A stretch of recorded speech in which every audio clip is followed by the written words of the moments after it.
السلام علیکم ورحمۃ اللہ وبرکاتہ۔ محترم سامعین کرام، ہمارے بزرگان دین، ہمارے علماء، ہمارے مشائخ جو اللہ کے نزدیک بہت زیادہ مقبول تھے، پسندیدہ تھے، وہ اب نہیں رہے، وہ اللہ کو پیارے ہو گئے ہیں۔ بعض لوگوں نے تو ہمارے ان بزرگان دین کی زیارت کی ہے اور بعض لوگ زیارت سے محروم ہو گئے ہیں۔ تو ہم لوگوں کو چاہیے کہ ہم لوگ اگر ہم لوگوں نے ان بزرگوں کو نہیں دیکھا ہے تو کم از کم ان بزرگوں کو پڑھیں، ان کی کتابیں پڑھیں، ان کے واقعات کو یاد کریں اور ان کو سمجھنے کی کوشش کریں کہ ہمارے بزرگان دین کس طریقے کے تھے،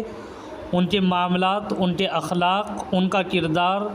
ان کا چلنا پھرنا، بیٹھنا اٹھنا کس طریقے کا تھا۔ تو یہ تمام باتیں ہمیں جاننی ضروری ہے۔ ہم لوگ اس بات کو خود بھی سمجھیں، اپنے بزرگان دین کے واقعات کو پڑھیں، ان کی مختصر سوانح حیات پڑھیں اور اپنے بچوں کو بھی اس بات کو بتائیں اور ان کے سامنے وقتاً فوقتاً تذکرہ کرتے رہا کریں تاکہ بچوں کو بھی اس کا شوق ہو۔ آج کی اس ویڈیو میں آپ حضرات کے سامنے میں امیر الہند حضرت مولانا مرغوب الرحمن صاحب رحمۃ اللہ علیہ، سابق محتمم دارالعلوم دیوبند کی مختصر سوانح خاکہ بیان کر رہا ہوں۔ اس ویڈیو میں آپ سے گزارش ہے آپ ویڈیو کو مکمل آخر تک سماعت فرمائیں۔ ویڈیو تھوڑی سی لمبی ہو سکتی ہے لیکن یہ ویڈیو دلچسپ ہے، آپ حضرات اس کو سماعت فرمائیں اور آگے شیئر بھی کر دیں۔ اس میں لکھا ہوا ہے حضرت کے بارے میں، آپ شہر بجنور محلہ قاضی پاڑا کے ایک دینی و علمی ذی وجاہت زمیندار گھرانے کے چشم و چراغ تھے اور بڑی فارغ البالی بلکہ امارات و ریاست کے ماحول میں آنکھیں کھولی تھی اور زندگی کا بیشتر حصہ اسی حال میں گزارا تھا۔ آپ کے غالباً رشتے کے نانا حضرت مولانا حکیم رحیم اللہ بجنوری رحمۃ اللہ علیہ متوفہ 1347 ہجری 1929 عیسوی دارالعلوم دیوبند کے عہد آغاز کے فارغین اور حضرت حجت الاسلام مولانا نانوتوی رحمۃ اللہ علیہ کے آخری دور کے ارشد تلامذہ میں سے تھے۔ بموقع حج بیت اللہ سید الطائفہ حاجی امداد اللہ مہاجر مکی رحمۃ اللہ علیہ سے بیعت کا شرف بھی حاصل کیا تھا۔ فن طباعت کے ساتھ علم کلام اور مناظرے میں کامل دستگاہ رکھتے تھے اور بہت سی کتابوں کے مصنف تھے۔ بڑی باوضع اور اردو وظائف کے نہایت پابند تھے اور آپ کے والد ماجد حضرت مولانا حکیم مشیت اللہ بجنوری رحمۃ اللہ علیہ متوفہ 1372 ہجری 1952 عیسوی فاضل دارالعلوم دیوبند حضرت شیخ الہند رحمۃ اللہ علیہ کے تلمیذ رشید اور حضرت محدث عصر علامہ انور شاہ کشمیری رحمۃ اللہ علیہ کے رفیق درس اور یار غار تھے۔ اسی تعلق سے سال میں ایک دو بار حضرت حکیم صاحب کے یہاں ضرور تشریف لاتے تھے۔ حکیم صاحب مرحوم 1344 ہجری میں دارالعلوم دیوبند کی مجلس شورا کے رکن منتخب ہوئے اور تا حیات اس اعزاز سے متصف رہے۔ نیز آپ کے بڑے بھائی مولانا حکیم مطلوب الرحمن بجنوری متوفہ 1408 ہجری 1988 عیسوی بھی دارالعلوم دیوبند سے فارغ التحصیل تھے۔ یہ حضرت شیخ الاسلام مولانا مدنی رحمۃ اللہ علیہ کے ابتدائی زمانے صدارت کے تلامذہ میں تھے اور حضرت شیخ سے والہانہ تعلق رکھتے تھے۔ اسی طریقے سے دارالعلوم دیوبند کے عہد آغاز ہی سے دارالعلوم اور اس سے اکابر سے وابستہ اسی متومل خاندان میں 1333 ہجری 1914 عیسوی میں آپ کی ولادت ہوئی۔ سن شعور کو پہنچے تو مدرسہ رحیمیہ مدینۃ العلوم جامع مسجد بجنور میں داخل کر دیے گئے۔ یہ مدرسہ حضرت مولانا حکیم رحمہ اللہ صاحب کی وصیت کے مطابق انہی کے پسماندہ سرمایے سے جاری کیا گیا تھا اور آپ کے والد مولانا مشیت اللہ کی زیر سرپرستی تعلیمی خدمات انجام دے رہا تھا۔ حضرت جب شرع جامی، شرع وقایہ وغیرہ تک نصاب کی کتابیں یہاں مکمل ہو گئیں تو والد محترم نے 1348 ہجری 1929 عیسوی میں آگے کی تعلیم کے لیے دارالعلوم میں داخلہ کرا دیا اور 3 سال میں نصاب کی تکمیل کر کے 1351 ہجری 1932 عیسوی میں حضرت شیخ الاسلام مولانا مدنی رحمۃ اللہ علیہ سے صحیح بخاری اور جامع ترمذی اور دیگر اساتذہ سے بقیہ کتب حدیث پڑھ کر فارغ التحصیل ہو گئے۔ آج شعبہ افتاء میں داخلے کا ارادہ تھا مگر شعبان کی تعطیل میں گھر آئے تو بیمار ہو گئے، جس کا سلسلہ مہینوں جاری رہا، اس لیے یہ سال اسی کی نظر ہو گیا۔ صحت یاب ہو جانے کے بعد پھر دارالعلوم حاضر ہوئے۔ شعبہ افتاء میں داخل ہو کر صدر شعبہ حضرت مولانا محمد سہول بھاگلپوری اور مفتی محمد شفیع دیوبندی، مفتی اعظم پاکستان وغیرہ سے فتویٰ نویسی کی مشق کی اور اس سے متعلق کتابیں پڑھیں، اور فتویٰ نویسی کے 1 سالہ نصاب کی تکمیل کر کے 1353 ہجری 1934 ہجری میں گھر آ گئے، اور دارالعلوم دیوبند کے وہ اساتذہ جن کے سامنے آپ نے زانوِ تلمذ طے کیا، ان کا تذکرہ کثرت سے کیا کرتے۔ ان اکابر میں سے جن کا نام ذہن میں محفوظ رہ گیا ہے وہ یہ ہیں: حضرت شیخ الاسلام مولانا مدنی، حضرت شیخ الادب مولانا اعزاز علی امروہوی، حضرت مولانا عبدالسمیع دیوبندی، حضرت مولانا محمد ابراہیم بلیاوی، حضرت مولانا اصغر حسین دیوبندی، حضرت مولانا نبی حسن دیوبندی، مولانا رسول خان ہزاروی، حضرت مولانا مفتی محمد سہول بھاگلپوری، حضرت مولانا مفتی محمد شفیع دیوبندی رحمہ اللہ تعالی۔ آخر ذکر ان دونوں بزرگوں سے مشق فتویٰ اور اس سے متعلق کتابوں کا درس لیا تھا۔ تعلیم سے فراغت کے بعد والد محترم کے ایما پر اپنی ابتدائی تعلیم گاہ مدرسہ رحیمیہ مدینۃ العلوم میں تدریسی سلسلہ شروع کر دیا، لیکن یہ زرعی سلسلہ تا دیر قائم نہ رہ سکا۔ جائیداد کے انتظام و انصرام اور قومی و ملی خدمات نے آپ کو اس قدر مصروف و مشغول بنا دیا کہ تدریس کے لیے وقت نہ نکال سکے، اس لیے درس و افادے کے مشغلے کو مجبوراً ترک کرنا پڑا۔ 1382 ہجری 1962 عیسوی میں مجلس شورا دارالعلوم دیوبند کے رکن منتخب ہوئے۔ اسی سن میں درج ذیل علماء و مشاہیر کی رکنیت مجلس شورا کا انتخاب میں عمل میں آیا۔ مفکر اسلام مولانا ابو الحسن علی ندوی، مولانا عبدالقادر مالی گانوی، مولانا قاضی زین العابدین سجاد میرٹھی، مولانا سعید احمد اکبر آبادی، مولانا حامد الانصاری غازی، مولانا فضل اللہ شاہ ریح ادب المفرد حیدر آبادی، مولانا سید حمید الدین فیض آبادی، شیخ الحدیث مدرسہ عالیہ کلکتہ رحمہ اللہ تعالی۔ مجلس شورا میں آپ کی رائے اور مشورے اہمیت کی نظر سے دیکھے جاتے تھے۔ مجلس شورا دارالعلوم دیوبند جب بوقت ضرورت دارالعلوم کے کسی معاملے میں تحقیق و تفتیش کی غرض سے ذیلی مجلس تشکیل کرتی تو اس میں بطور خاص آپ کو شامل کرتی تھی، جس سے پتہ چلتا ہے کہ آپ کے فکر و عمل کے اعتدال و اصابت پر مجلس کو پورا اعتماد تھا۔ اسی طریقے سے سامعین کرام، بحیثیت محتمم دارالعلوم میں آمد، آپ کی دارالعلوم دیوبند میں محتمم کی حیثیت سے آمد ہوئی۔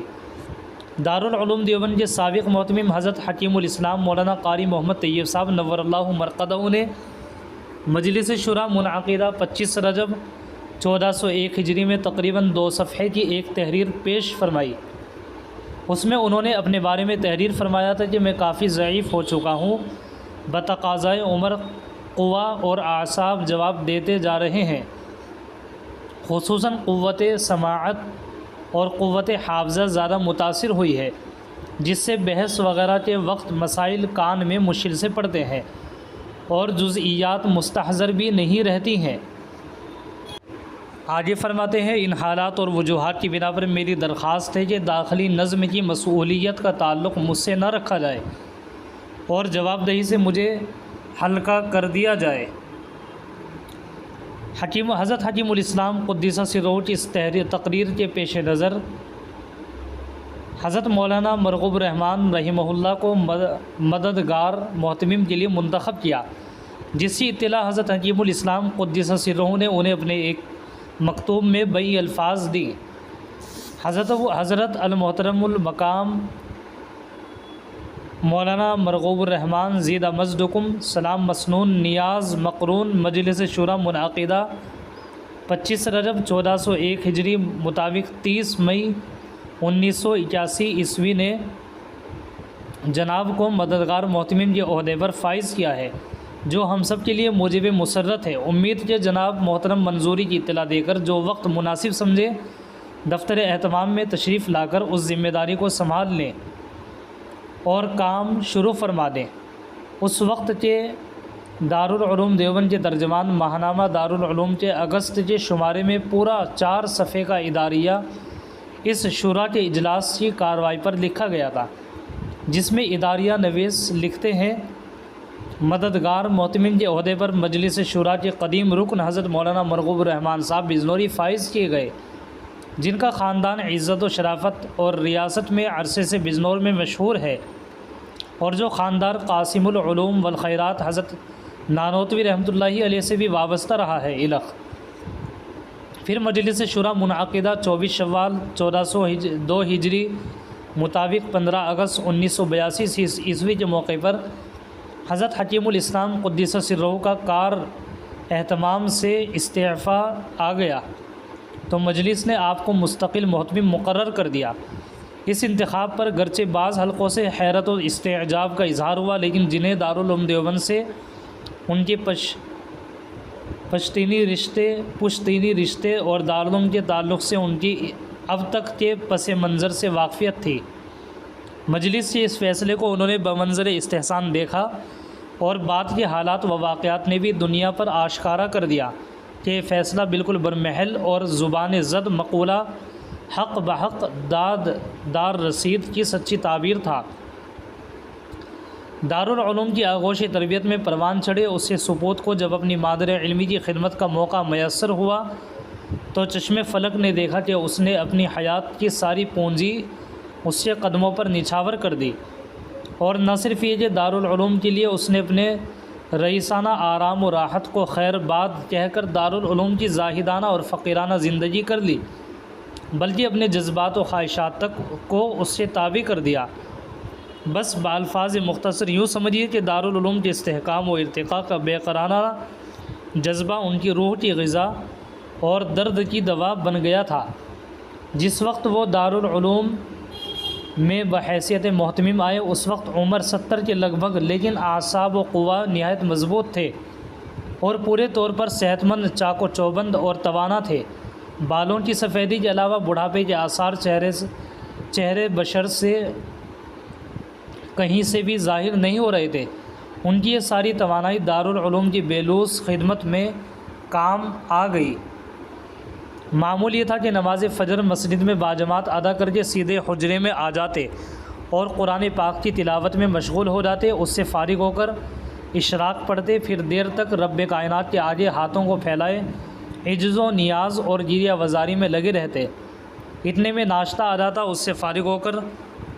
اگر اس وقت تک اخبار آ گیا ہوتا تو اس پر سرسری نظر دوڑا لیتے، البتہ اگر کوئی اہم خبر ہوتی تو اسے بغور پڑھتے، پھر گھنٹہ بجتے ہی دفتر اہتمام میں پہنچ جاتے اور 12 بجے تک پورے انہماک سے دفاتر کے انتظامات کو دیکھتے رہتے، بالخصوص مطبخ اور محاسبی کے جملہ کاغذات روزانہ بالاستیعاب ملاحظہ کرتے تھے۔ اگر کسی کاغذ کے مشمولات سے متعلق کوئی اشکال ہوتا تو متعلقہ فرد کو طلب کر کے اس کی وضاحت معلوم کرتے، غلطی پر اپنے انداز میں تنبیہ بھی فرماتے۔ ہفتہ عشرے میں بذات خود دفتروں میں پہنچ کر کام کرنے والوں اور ان کے کام کی نوعیت کو دیکھتے، اسی بنا پر سارے کارکن اپنی اپنی نشستوں پر موجود رہتے کہ نہ جانے کب حضرت محتمم صاحب آ جائیں۔ بطور خاص مطبخ کا معائنہ کثرت سے کرتے تھے، کبھی کبھی روٹیوں کو اپنے سامنے وزن کراتے، مصالح جات دیکھتے، مقررہ مقدار کے مطابق ساری چیزیں استعمال ہو رہی ہیں یا نہیں، بڑی باریک بینی سے ان امور کو دیکھتے اور ضروری ہدایات دیتے۔ گوشت پر بھی پوری نظر رکھتے،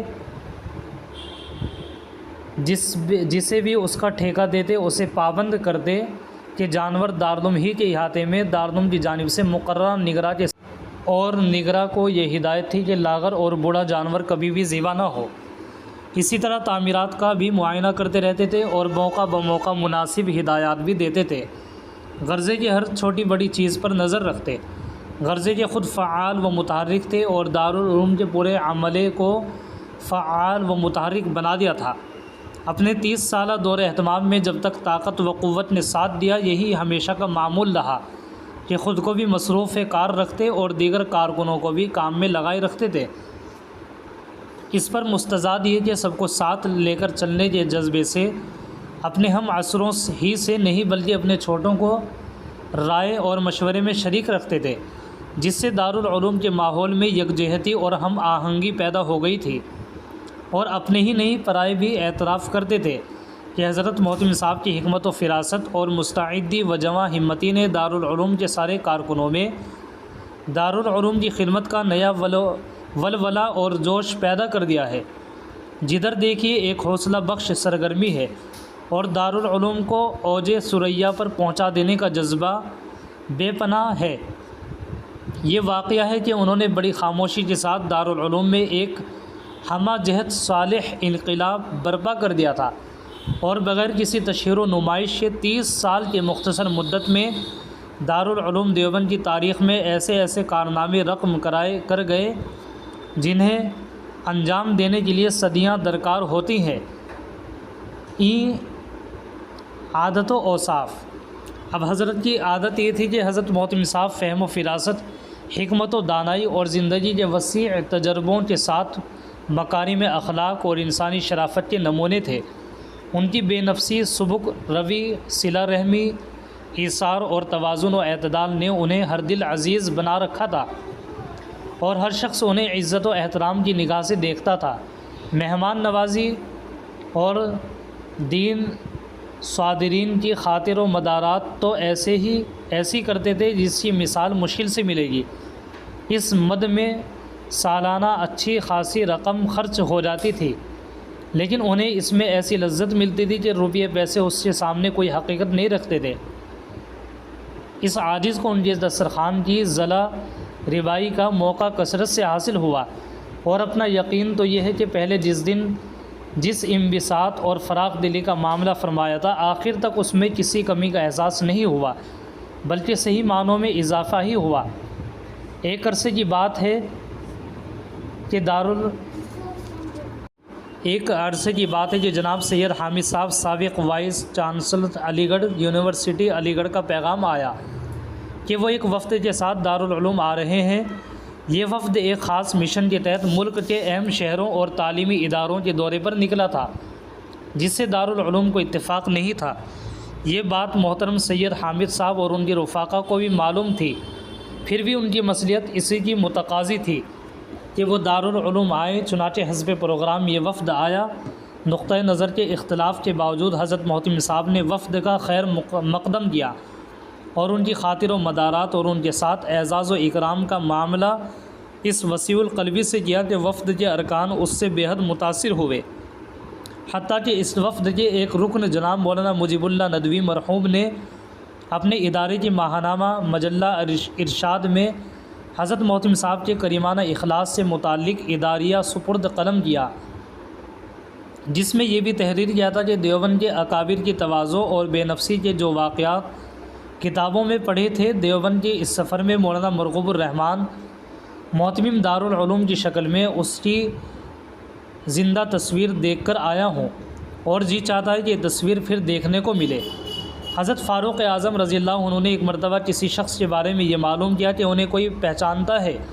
مجلس میں ایک صاحب کھڑے ہوئے کہ میں انہیں پہچانتا ہوں۔ حضرت فاروق اعظم رضی اللہ عنہ نے اس سے دریافت فرمایا، تم ان کے پڑوسی ہو؟ انہوں نے کہا نہیں۔ فرمایا، کیا تم نے کبھی ان سے کوئی معاملہ کیا ہے؟ انہوں نے نفی میں جواب دیا۔ حضرت فاروق اعظم نے تیسرا سوال فرمایا کہ کیا تم نے کبھی ان کے ساتھ سفر کیا ہے؟ ان صاحب نے اس کا جواب بھی نفی میں دیا۔ حضرت نے فرمایا، بیٹھ جاؤ، تمہیں ان کی معرفت اور پہچان نہیں ہے۔ اس سے معلوم ہوا کہ انسان کے جانچنے اور پرکھنے کی ایک کسوٹی سفر بھی ہے، اس لیے کہ سفر میں انسان کے اصل اخلاق نمایاں ہوتے ہیں جو اپنے مستقر اور جائے قیام پر نظر آتے ہیں۔ اس معیار بھی حضرت محتمم صاحب کو بلند اخلاق ہی پایا گیا۔